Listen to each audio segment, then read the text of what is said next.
اللہم صلی علی محمد۔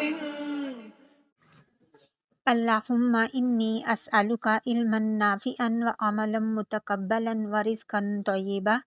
السلام علیکم ورحمۃ اللہ وبرکاتہ۔ اسماء الحسنی میں سے دو خوبصورت نام الخافض اور الرافع کے بارے میں ہم آج بات کریں گے۔ الخافض کا مطلب ہے پست کرنے والا اور الرافع کا مطلب ہے بلند کرنے والا، یعنی الخافض اور رافع وہ ذات ہے جو کفار کو رسوائی کے ساتھ پست کرتا ہے اور مومنین کو اعزاز و امداد سے نواز کر بلند کرتا ہے، اور پھر اس کے علاوہ جس کو چاہے بلند کر دے اور جسے چاہے پست کر دے۔ ہمارے جسم میں اللہ تعالیٰ نے سر کو بلندی سے سرفراز کیا ہے اور وہ سارے جسم پر حکومت کرتا ہے۔ اسی طرح پیروں کو پست کیا تو وہ سر کا حکم ماننے پر مجبور ہیں۔ بالکل اسی طرح ہر ادنا ہر اعلیٰ کا حکم ماننے پر مجبور ہے۔ الرافع جل جلالہ نے جو نعمتیں جو فضیلتیں دوسروں کو عطا کی ہیں ان کی تمنا ہرگز نہ کریں، اور جو درجہ اس نے آپ کو عطا کیا ہے اس پر ہمیشہ شکر کریں۔ اس کی وجہ یہ ہے کہ جب انسان اپنے آپ کو دوسروں سے مال و دولت، حسن و جمال یا علم و فضل میں کم پاتا ہے تو عادتاً اس کے دل میں حسد کا مادہ ابھرتا ہے، پھر وہ چاہتا ہے کہ میں بھی اس کے برابر ہو جاؤں، یا پھر انسان یہ خواہش کرتا ہے کہ کم از کم دوسروں سے بھی یہ نعمت چھین جائے تاکہ دوسرے بھی اس کے برابر یا اس سے کم ہو جائیں۔ اسی کا نام حسد ہے۔ اس لیے انسان کو چاہیے کہ وہ اس فساد کا دروازہ ہی بند کر دے۔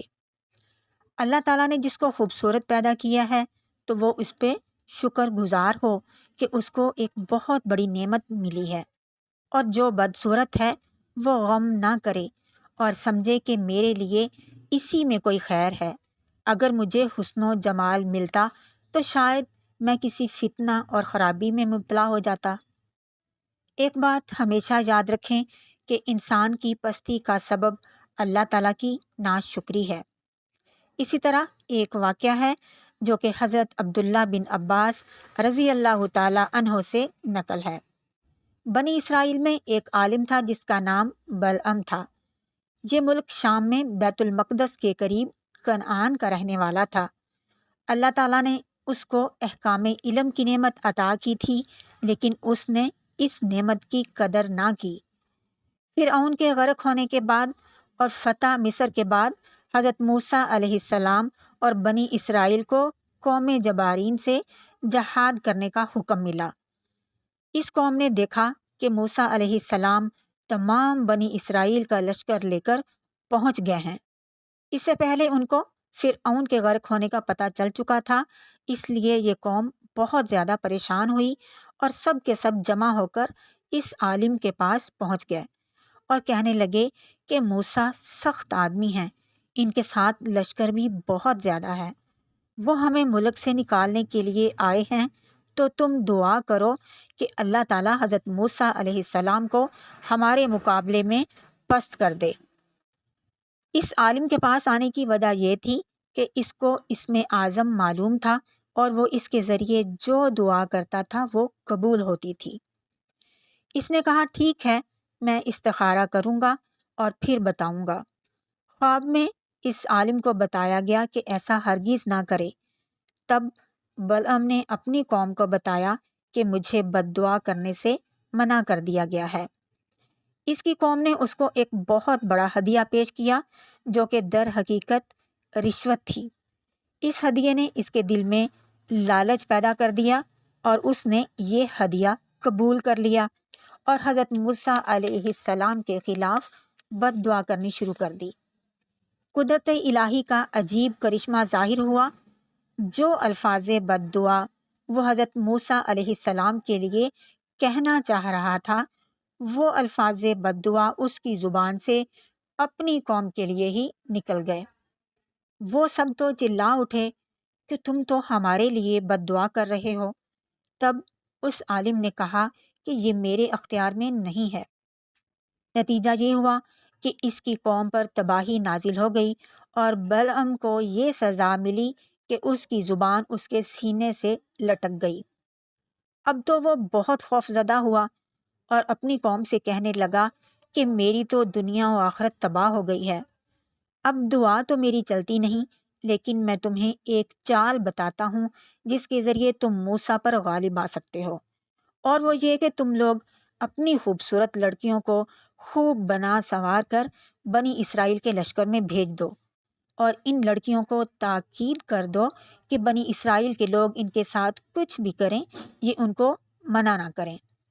یہ لوگ مدت سے اپنے گھروں سے نکلے ہوئے ہیں، ہو سکتا ہے اس تدبیر سے وہ لوگ حرام کاری میں مبتلا ہو جائیں، اور جس قوم میں یہ حرام کاری ہو اس پر ضرور قہر و عذاب نازل ہوتا ہے۔ بلعم کی یہ چال اس کی قوم کی سمجھ میں آ گئی، انہوں نے اس پر عمل کیا، اور پھر یہ ہوا کہ بنی اسرائیل کا ایک آدمی اس گناہ کا شکار ہو گیا، جس کے نتیجے میں بنی اسرائیل میں سخت قسم کا طاعون پھیل گیا، جس سے ایک ہی روز میں 70,000 بنی اسرائیل مر گئے۔ جس آدمی نے یہ گناہ کیا تھا اس جوڑے کو بنی اسرائیل نے قتل کر کے کھلے عام لٹکا دیا تاکہ سب لوگوں کے لیے عبرت ہو۔ پھر بنی اسرائیل نے توبہ کی، اس طرح یہ طاعون ختم ہوا۔ اس واقعہ سے ہمیں یہ سبق ملتا ہے کہ اللہ تعالیٰ ہی بلندی دینے والا ہے، اور جو نعمت اس کی طرف سے ہمیں عطا ہوئی اس کی شکر گزاری کرنی چاہیے اور اس کا ٹھیک طریقے سے استعمال کرنا چاہیے۔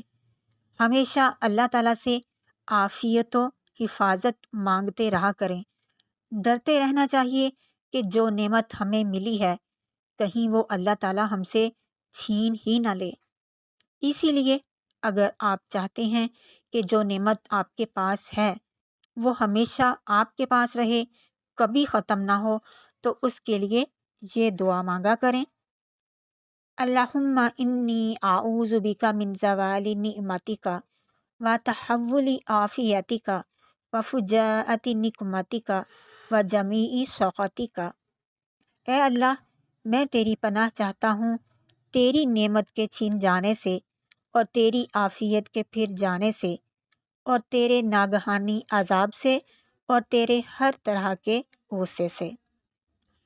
اللہ تعالیٰ سے دعا ہے کہ وہ اپنی نگاہ کرم ہمیشہ ہم سب پر رکھے۔